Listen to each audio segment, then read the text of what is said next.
పూరా లోకల్. ప్రభుత్వం మొత్తం పిఆర్ స్టంట్లే చేస్తుంది.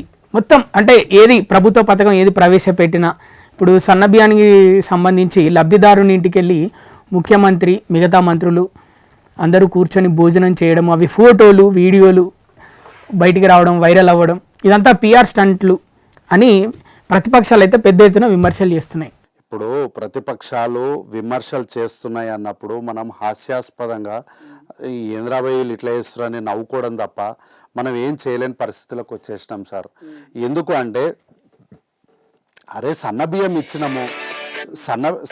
ఇచ్చినాము దాని తాలూకు ప్రజలు ఏమంటున్నారు, వాళ్ళు ఎట్లా ఉంటున్నారు, వాళ్ళు తినగలుగుతున్నారా లేదా అని ప్రభుత్వ యంత్రాంగము నేరుగా ప్రజల దగ్గరికి వెళ్ళి ప్రజల మధ్యలో కూర్చొని మేము ఇచ్చినటువంటి బియ్యంతోనే మాకు అన్నం వండి పెట్టమని చెప్పేసి ఈ బియ్యం బాగున్నాయా లేవా అని ఇన్స్పెక్షన్కి పోయినరు. ఇన్స్పెక్షన్కి పోయిన దాన్ని కూడా మీరు పిఆర్ స్టంట్ అంటే మేమేం చేయాలి? పిఆర్ స్టంట్ అంటే ఏంది తెలుసా సార్?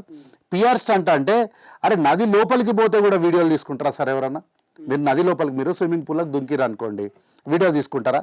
నాకు తెలియక అడుగుతున్నా, చెప్పండి. మీరు స్విమ్మింగ్ పూల్కి దుంకిరు అనుకోండి, మీరు వీడియో తీసుకుంటారా? ఏంది ఇది? ఏంది సార్ ఇది? దీన్ని అంటారు సార్ పిఆర్ స్టంట్ అని. దీన్ని అంటారు పిఆర్ స్టంట్ అని. ఇది పిఆర్ స్టంటు.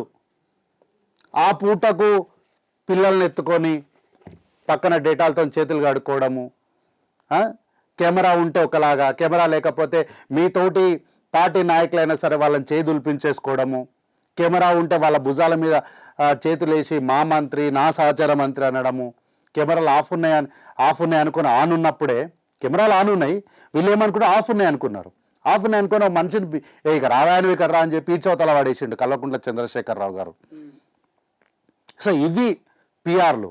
మేము పిఆర్ చేయలేదు. మేము బాజాప్తాగా మా రాష్ట్ర ప్రజలు మా రాష్ట్రంలో సన్నలు పండాలనుకున్నాం. సన్నలు పండించిన వాళ్ళకు 500 రూపాయల తాలూకు బోనస్ ఇచ్చినాం. ఇచ్చిన బోనస్ తాలూకు మేము సన్నల్ని సేకరించి మా రాష్ట్రంలోని ప్రజలు సుభిక్షంగా శ్రీమంతులు పేదలు అనే వ్యత్యాసం ఉండకూడదు, అందరూ కడుపుకు మంచి ఆహారం తినాలి అని చెప్పి ఆనాడు మన్మోహన్ సింగ్ గారి ప్రభుత్వంలో ఆహార భద్రత పథకం తీసుకొచ్చింది మేమే. ఈరోజు నరేంద్ర మోడీ గారు ఏందో నేను బియ్యం ఇస్తున్నా, నువ్వేడికెళ్ళి ఇస్తున్నా బియ్యము. నేషనల్ ఫుడ్ సెక్యూరిటీ ఆహార భద్రత చట్టం మేము తీసుకొచ్చినాం కాబట్టి తప్పించుకోలేక తానొప్పక తను ఒప్పక అన్నట్లు నువ్వు ఆ బియ్యం ఇస్తున్నావు, లేకపోతే ఎప్పుడో కట్ చేస్తావు నువ్వు. మేము తీసుకొచ్చిన చట్టంలో భాగంగా ఆ రోజున్న పరిస్థితుల్లో దొడ్డు బియ్యం ఇచ్చింది మేమే, ఈ రోజున్న పరిస్థితుల్లో సన్నలు ఇస్తుంది మేమే.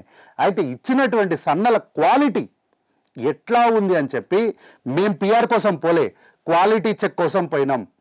ప్రభుత్వము, శాసనసభ్యులు, కలెక్టర్లు వీళ్ళందరూ కూడా అధికారులు అందరూ కూడా గ్రామాల్లోకి వెళ్ళి రేషన్ బియ్యం తాలూకు ఆహారాన్ని వాళ్ళ ఇంట్లో తిని బాగుందా లేదా అని తెలుసుకున్నారు. ఉదాహరణకి ఏంటి అంటే రాజులు ప్రజలు ఎట్లా ఉన్నారో తెలుసుకోవడానికి నేరుగా వెళ్ళేవాళ్ళు రాజ్యంలోకి వెళ్ళి. ఎట్లా అంటే దేవుణ్ణి కూడా మనము ఏడాదికో 6 నెలలకు ఒకసారి ఉత్సవ విగ్రహం చేసి రోడ్ల పైన ఊరేగింపుగా తీసుకెళ్తాం. ప్రజల తాలూకు బాధలు స్వయంగా తెలుసుకోవడానికి. అవును, దేవుడు స్వయంగా వచ్చి వాళ్ళ బాధలు ఇవి వీళ్ళకి ఈ విధంగా నేను వాళ్ళకి తగ్గట్టు నేను ఆశీర్వాదం ఇవ్వాలి అని.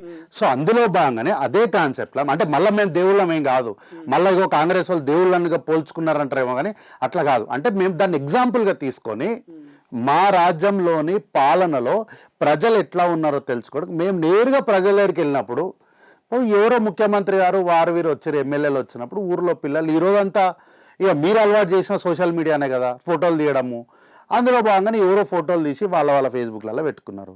దానికి మమ్మల్ని నిందిస్తే మేమేం చేస్తాం? పైగా మేము చేసిన పనిని మేము ప్రజలకు చెప్పడం కూడా పిఆర్ అంటే మేమేం చేయాలి? కాంగ్రెస్ పార్టీ ప్రభుత్వం వాళ్ళదైనా పార్టీ పరంగా చూసుకుంటే మీది సోషల్ మీడియాలో చాలా వీకెస్ట్ పార్టీ అంటే అని బయట టాక్ ఉంది, నిజమే అంటారా?